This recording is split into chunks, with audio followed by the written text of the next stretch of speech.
나는 그날 2번 집으로 돌아가는 사람이었다. 한 번은 회사에서 쫓겨난 가장으로, 한 번은 병원 진료 결과를 품에 안은 환자로. 책상 위에 있던 내 물건들은 상자 하나로 정리됐고 진료실 앞 의자는 이상하게도 너무 단단했다. 명예퇴직 통보를 받던 날 내 몸 안에서도 조용히 불이 하나 꺼지고 있다는 말을 그날 함께 듣게 될 줄은 몰랐다. 의사는 차트를 내려다보다가 잠시 숨을 골랐고 그 짧은 침묵 속에서 나는 이미 다 알아버렸다. 오늘 집에 돌아가면 아무 일도 없다는 얼굴로 밥을 먹어야 한다는 것.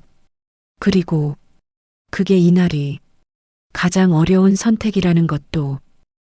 이 이야기를 시작하기 전에 지금 이 순간에도 혼자 버티고 계신 분들을 위해 구독과 좋아요 한 번만 눌러주시면 이 사연을 전하는데 큰 힘이 됩니다. 그럼 오늘 이야기를 시작하겠습니다. 지금 나는 서울 외곽에 있는 종합병원 대기실 의자에 앉아 있다. 이 병원은 집에서 버스로 3정거장 거리인데 오늘따라 그 거리가 유난히 멀게 느껴졌다.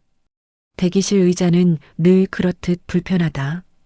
앉아 있으면 허리가 먼저 반응하고 등을 기대면 괜히 자세가 흐트러진다. 그래도 나는 자리를 고쳐 앉지 않는다. 어차피 오래 앉아 있어야 한다는 걸 알고 있기 때문이다. 천장에 달린 형광등은 너무 밝아서 그 아래에 앉아 있으면 내 얼굴까지 다 드러나는 기분이 든다. 그래서인지 이곳에서는 다들 말이 없다. 사람들은 휴대폰을 보거나 서류를 정리하거나 아무 생각 없는 표정으로 바닥만 내려다본다. 나는 그 중에서도 아무것도 하지 않는 쪽에 가까웠다. 번호표를 손에 쥐고 있지만 숫자가 눈에 들어오지는 않는다. 앞 번호가 하나 줄어들 때마다 내가 여기 앉아 있다는 사실만 조금 더 또렷해진다. 이상하게도 이렇게 가만히 앉아 있으면 회사 로비가 떠오른다. 명예퇴직 통보를 받기 전날 면담 순서를 기다리며 의자에 앉아 있던 그때 말이다. 그때도 나는 아무 말 없이 앉아 있었다. 주변에는 서류를 들고 오가는 사람들이 있었고 나는 그들 사이에서 아직 회사원인 것처럼 앉아 있었다. 그때의 나는 내가 그 자리에 계속 앉아 있어도 되는 사람이라고 당연하게 생각했다. 20년 넘게 다닌 회사였고 아침마다 같은 시간에 출근했고 같은 자리에서 같은 일을 해왔다. 그래서인지 그날 로비에서 기다리면서도 내 차례가 오면 별일 아닌 이야기를 듣고 다시 자리로 돌아갈 거라 생각했다. 지금 와서 생각해보면 그 믿음이 참 단단했다. 몸은 이미 오래전부터 다른 신호를 보내고 있었는데 나는 그걸 애써 외면했다. 아침에 일어나면 개운하지 않았고 배는 자주 묵직했으며 계단을 오를 때면 숨이 예전보다 빨리 찼다. 그래도 나는 늘 같은 말로 넘겼다. 이 나이면 다 그렇지. 요즘 일이 많아서 그래. 가장은 그 정도 불편함쯤은 참고 사는 사람이라고 스스로에게 말해왔기 때문이다. 대기실 한쪽에서 간호사가 이름을 부른다. 내 이름은 아니다. 누군가 일어나고 누군가는 다시 자리에 앉는다. 나는 괜히 다리를 꼬았다가 풀고 손을 무릎 위에 올려놓는다. 이 병원에서는 아무도 나를 부장님이라고 부르지 않는다. 아무도 내 경력을 묻지 않는다. 여기서는 그저 한 사람일 뿐이다. 그 사실이 처음에는 낯설었는데 지금은 이상하게도 조금 편하다. 이 모든 시작이 그날 회의실에서 들은 짧은 한 문장이었다는 걸 나는 아직도 또렷하게 기억하고 있다. 그 문장은 크게 들리지도 않았고 날카롭지도 않았다. 하지만 그 이후로 내 인생은 조금씩 다른 방향으로 움직이기 시작했다. 그 회의실에서 나는 내가 빠져도 괜찮은 사람이 되었다는 걸 처음으로 실감했다. 회의실 문을 열고 들어갔을 때 공기는 늘 그랬듯 무거웠다. 특별할 건 없었다. 하얀 벽, 길게 놓인 테이블, 그리고 정리된 의자들. 이 회의실은 수없이 많은 회의를 했던 곳이었고 나는 그 중에서도 항상 말석에 앉는 사람이었다. 그날도 마찬가지였다. 나보다 어린 상사가 서류를 정리하며 잠시 말을 고르고 있었다. 그 짧은 침묵 속에서 나는 이미 어느 정도 이야기의 방향을 짐작하고 있었다. 요즘 회사 사정이 많이 어렵습니다. 그 말은 이미 여러 번 들었던 말이었다. 그래서 나는 고개를 끄덕였다. 명예퇴직이라는 표현은 부드럽게 들렸지만 내용은 단순했다. 이제 여기까지라는 이야기였다. 서류 위에는 내 이름이 또렷하게 적혀 있었다. 틀린 글자 하나 없었고 주민등록번호까지 정확했다. 그게 더 이상하게 느껴졌다. 내가 정말 이 회사 사람이었다는 증거가 종이 위에만 남아있는 것 같아서였다. 도장을 찍는 손은 생각보다 떨리지 않았다. 아마도 오래전부터 마음 한구석에서는 이 순간을 준비하고 있었던 것 같다. 회의실을 나와 복도를 걸어 나오는데 회사 특유의 냄새가 났다. 오래된 카펫 냄새, 커피 냄새, 프린터에서 나는 열기. 그 냄새들이 이제는 더 이상 내 것이 아니라는 생각이 들었다. 집에 돌아와 아내에게 말했다. 회사에서 잠깐 쉬라고 하네. 아내는 나를 보더니 잠시 말이 없었다. 그리고 밥솥을 다시 열었다. 몸부터 챙겨. 그 말이 괜히 오래 남았다. 그날 밤 잠자리에 누웠는데 배가 묵직했다. 불편했지만 참을 만했다. 나는 늘 그렇게 살아왔다. 가장은 조금 아파도 조금 불편해도 표내지 않는 사람이라고 배워왔기 때문이다. 그때는 몰랐다. 그 참음이 몸속에서 다른 의미로 쌓이고 있었다는 걸. 그렇게 참아온 시간 끝에 몸은 나를 병원으로 데려가고 있었다. 퇴직 이후 시간은 갑자기 많아졌다. 아침이면 예전처럼 눈이 떠졌지만 갈 곳이 없다는 사실이 잠시 나를 멍하게 만들었다. 그래도 습관은 쉽게 바뀌지 않았다. 컴퓨터를 켜고 구직 사이트를 열었다. 이력서를 고치고 경력을 다시 정리했다. 그러다 문득 배가 묵직해졌다. 의자에 앉은 채로 손으로 배를 눌렀다. 잠시 숨을 고르고 나면 괜찮아지는 것 같았다. 나는 늘 그렇게 넘겼다. 잠깐 불편한 거라고, 요즘 스트레스가 많아서 그렇다고. 아내는 자주 나를 봤다. 말은 하지 않아도 눈빛이 달랐다. 병원 한번 가봐. 그 말이 한두 번이 아니었다. 나는 늘 같은 대답을 했다. 조금만 더 보고 병원에 가면 모든 게 멈출 것 같았다. 아직 나는 가장으로서 해야 할 일이 남아있다고 생각했기 때문이다. 그렇게 며칠이 지나고 어느 날은 아침부터 몸이 무거웠다. 배는 계속 불편했고 식욕도 잘 나지 않았다. 그날은 괜히 아무 일도 손에 잡히지 않았다. 결국 병원에 갔다. 동네 병원이었고 늘 사람들이 많은 곳이었다.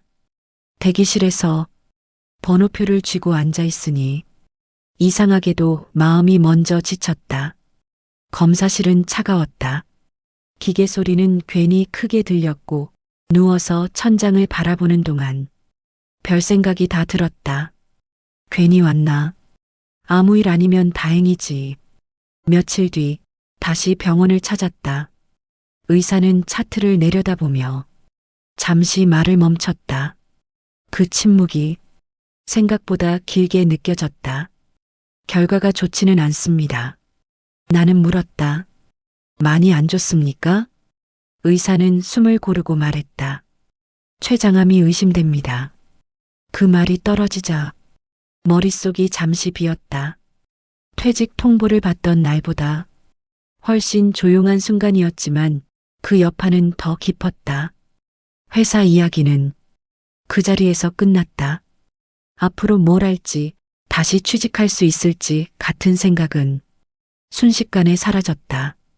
그날 병원을 나서며 나는 처음으로 내 몸이 나보다 먼저 결정을 내렸다는 생각을 했다. 오래 참아온 것들이 한꺼번에 신호로 돌아온 것 같았다. 하지만 그날 가장 힘들었던 건 진단을 들은 순간이 아니라 집에 돌아가 아무 말도 하지 못했다는 것이다. 집에 돌아왔을 때 집은 평소와 다르지 않았다. 아내는 부엌에 있었고 아이들은 각자 방에 있었다. 저녁 시간이 가까워지자 밥 짓는 소리가 들렸다. 나는 소파에 앉아 가만히 천장을 바라봤다. 머릿속에는 아까 들은 말이 계속 맴돌았다. 췌장? 그 단어는 어디에도 쉽게 놓이지 않았다. 식탁에 앉았을 때도 나는 아무 말도 하지 않았다. 아내는 반찬을 놓으며 나를 한번 봤다. 병원은 어땠어? 나는 잠시 멈췄다가 이렇게 말했다. 별일 없어? 그 말이 그날 가장 힘든 말이었다. 아이들은 학교 이야기를 했고 나는 고개를 끄덕였다. 숟가락을 들었지만 손에 힘이 잘 들어가지 않았다. 밥맛이 없다는 말도 속이 불편하다는 말도 하지 않았다. 그날 밤 아이들 방불이 하나씩 꺼지고 집안이 조용해졌다. 거실에 혼자 앉아 시계 소리를 들었다. 초침 소리가 유난히 크게 들렸다. 그제야 숨이 조금 가빠졌다. 눈물이 나왔지만 소리를 내지는 않았다. 가장은 가족 앞에서 무너지면 안 된다고 오래 믿어왔기 때문이다. 아내가 옆에 앉았지만 나는 아무 말도 하지 않았다. 말을 꺼내는 순간 모든 게 바뀔 것 같았다. 그날 밤 나는 처음으로 이 질문을 했다. 나는 왜 이 말을 혼자만 가지고 있어야 할까? 가족을 위해 버틴다고 생각했지만 그게 정말 가족을 위한 선택인지 확신이 서지 않았다. 그날 이후로 나는 조금 달라졌다. 아직 말하지는 못했지만 혼자 버티는 게 정답이 아닐 수도 있겠다는 생각이 자리 잡기 시작했다. 그리고 그 생각은 지금 이 대기실에서 마침내 말이 되었다. 다시 병원 대기실이다. 이번에는 아내가 옆에 앉아 있다. 말은 없지만 내 손을 잡고 있다. 그 손의 온기가 생각보다 오래 남는다. 나는 괜히 손을 빼지 않는다. 번호표를 다시 바라보다가 나는 조용히 말했다. 혼자서는 좀 버겁다. 아내는 아무 대답도 하지 않았다. 대신 손에 조금 더 힘을 줬다. 그 순간 나는 이상하게도 조금 숨이 쉬어졌다. 지금 와서 생각해보면 나는 가족을 위해 늘 강한 척하며 살아왔다. 아프다는 말도 힘들다는 말도 대부분 혼자 삼켰다. 그게 가장의 역할이라고 믿었기 때문이다. 하지만 가족은 지켜보기만 하는 사람들이 아니라 함께 약해질 수 있는 사람들이었다.